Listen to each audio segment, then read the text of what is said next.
అద్భుతమైన ప్రేమ. కానీ ఓ జంటను బంధాలు కట్టిపడేశాయి. కన్నవారి కోసం ఒకరు, భవిష్యత్తు జీవితం కోసం మరొకరు తప్పించారు. కానీ సంతోషాలతో మొదలైన ప్రేమ విషాదంగా ముగిసింది.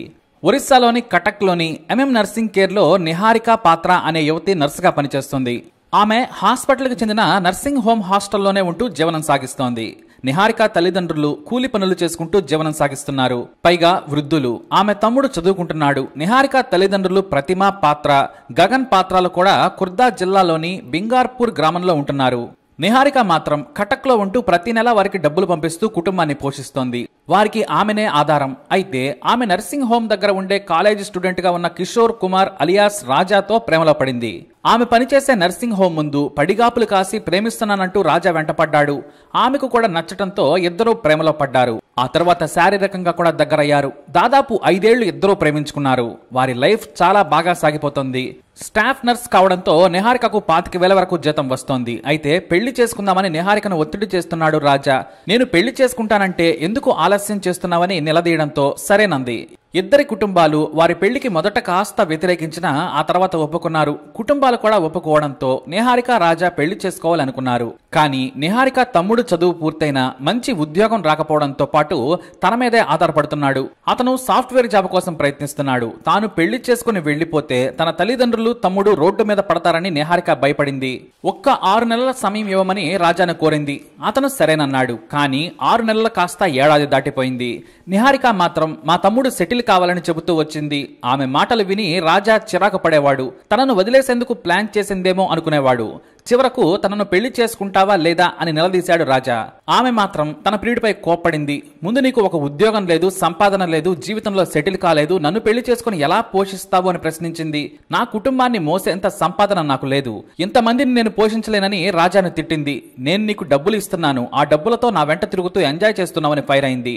దీంతో ఇద్దరి మధ్య కాస్త దూరం పెరిగినా ఆ తర్వాత నిహారికనే సారీ చెప్పి ప్రియుడికి దగ్గరైంది. ఇక రాజా ఉద్యోగ వేటలో పడ్డాడు. ఎక్కడా కూడా సరిగ్గా పని చేయకుండానే మానేసేవాడు రాజా. 3 నెలలు పనిచేసి 4వ నెల వదిలేసేవాడు. అతని ప్రవర్తనపై నిహారికకు చిరాకు కలిగింది. అయినా సరే ఏదో ఒక రోజు మంచి ఉద్యోగం సంపాదిస్తాడులే అనుకుంది. సెప్టెంబర్ 8, 2018న సాయంత్రం తన బైక్ పై హాస్పిటల్ ముందు నిహారిక కోసం వెయిట్ చేశాడు రాజా. ఆమె డ్యూటీ పూర్తి చేసుకుని బయటకు రాగానే అలా ఎంజాయ్ చేసి వద్దాం పదా అంటూ బైక్ పై తీసుకెళ్లాడు.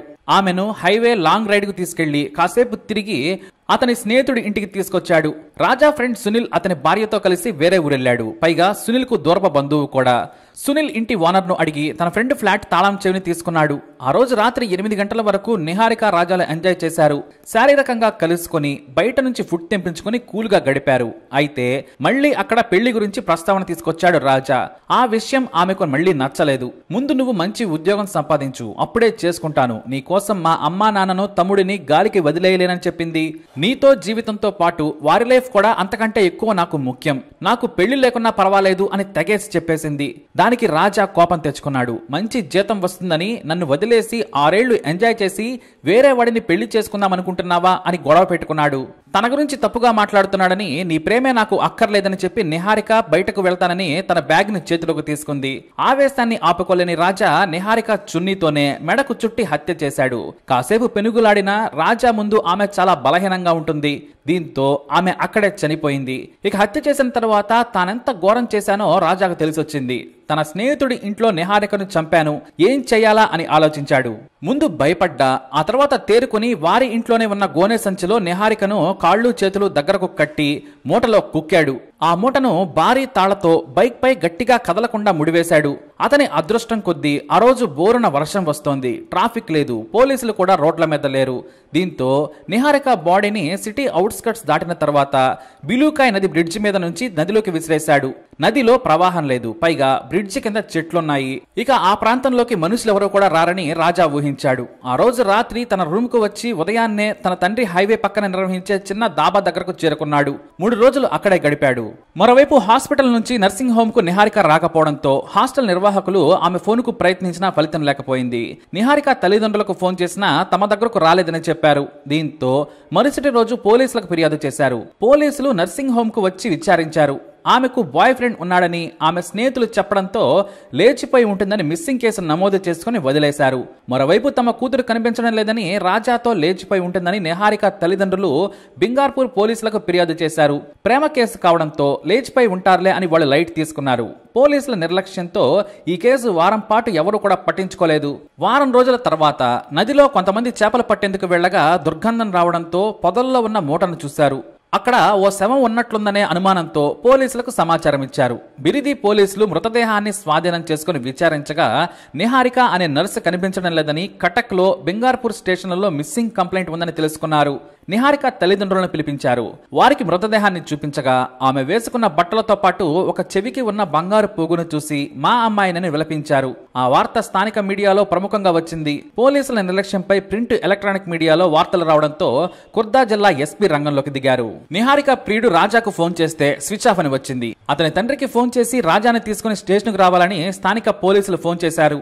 ఆ టైంలోనే తానే నిహారికను చంపానని కుటుంబీకులకు చెప్పాడు రాజా.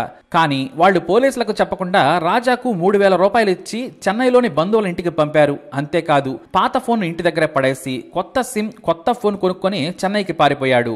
ఈ విషయాన్ని పోలీసులు గుర్తించి రాజా కోసం వేట మొదలుపెట్టారు. 10 రోజులైనా రాజా దొరకలేదు. అయితే రాజా కుటుంబీకుల ఫోన్లను నిఘాలో పెట్టారు పోలీసులు.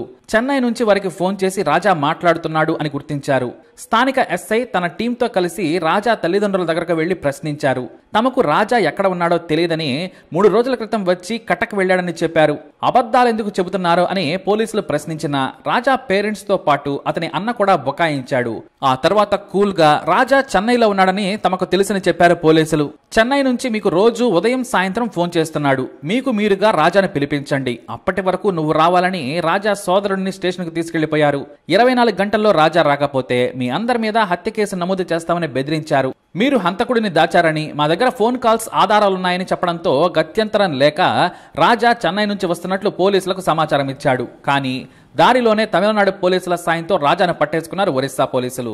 తనను పెళ్లి చేసుకోమని అడిగితే వాయిదాలు వేస్తూ వచ్చిందని, కోపంలో చంపానని రాజా ఒప్పుకున్నాడు. అంతేకాదు, రాజానే చంపాడని అతని స్నేహితుడు, దూరపు బంధువైన సునీల్ సాహు కూడా పోలీసులకు సాక్ష్యం చెప్పాడు. తమ ఇంట్లో ఒక దుప్పటి మిస్ అయిందని, దానితో పాటు నిహారిక చెవిపోకు దొరికిందని పోలీసులకు సమాచారం ఇచ్చాడు. బాడీని చుట్టిన దుప్పటి తమదేనని నిజాయితీగా చెప్పారు. దీంతో రాజా మీద హత్య కేసు నమోదు చేసి జైలుకు పంపారు.